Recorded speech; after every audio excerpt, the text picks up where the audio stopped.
Good afternoon and welcome to the November 18th edition of Success by Association Live. This issue is sponsored by Great Wolf Lodge. We thank them for their steadfast support of AENC.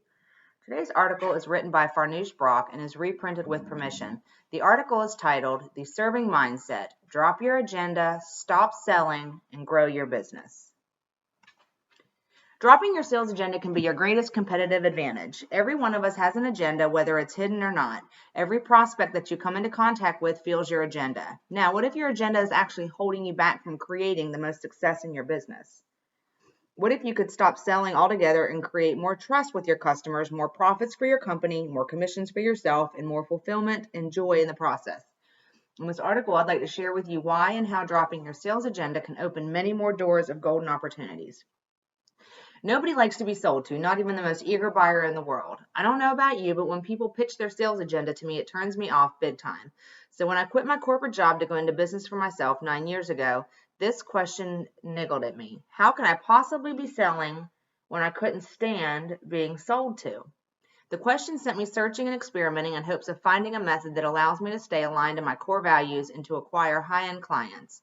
The work later became the foundation of my book, The Serving Mindset. Let's go back to the agenda. What exactly constitutes a sales agenda? Closing a prospective customer or client is the most obvious type of agenda, but far from the only one. When you cold call, even with the best of intentions, you are running your agenda. When you rush your prospect to get to your pitch, you are running your agenda. When you connect with someone on LinkedIn and 2 minutes later you're telling them about your business without building trust or inquiring if they even welcomed it, you are running your agenda. There's nothing wrong with an agenda. In fact, it works really well, but I'd like to explore what might work even better for you and your prospects.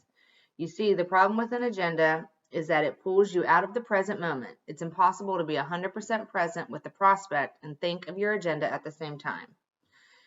Now, why would you want to be 100% present? Because that's the only way to connect and relate to another person and to establish the foundation of the bigger currency at your disposal, especially right now during the global pandemic, the currency of deep trust. I witness again and again, both in my business and that of my clients, how the shift from selling to serving leads to business opportunities and prosperity. This is the premise behind what I call the serving mindset. Let me share a story. One of my clients, Patricia, runs a successful IT consulting firm, and she's very good at what she does. Patricia came to me because she hated selling. She would feel awkward and uncomfortable during her prospecting conversations. As we worked together to develop some tools and techniques to help her overcome this, she learned how to set aside her agenda. Suddenly, she felt lighter. She hadn't even realized the heavy weight of the agenda that she was carrying. Then she was able to be at ease and feel more comfortable during these conversations. As a result, she was more confident in herself. Without her agenda, she could focus entirely on the prospect and be in the moment. As she went deeper with her prospects, she was able to offer them the exact solutions to their problems. Then something more remarkable started to happen. Her clients were leaning in to ask how they could work with Patricia or hire her in a business capacity.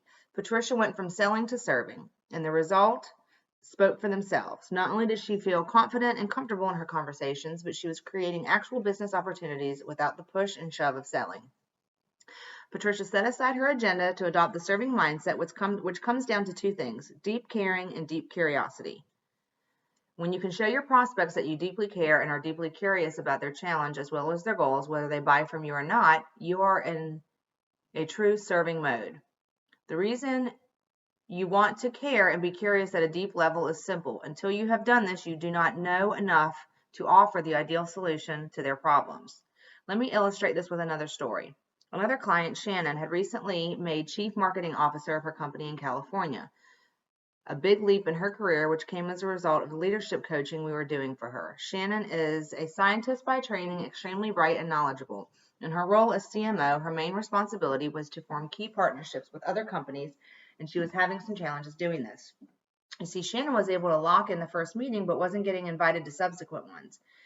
She was able to have the initial dialogue, but wasn't getting responses to her follow-up messages. As we explored this together, we got to the core of Shannon's challenge. She felt uncomfortable probing deeper into her prospects' problems or goals.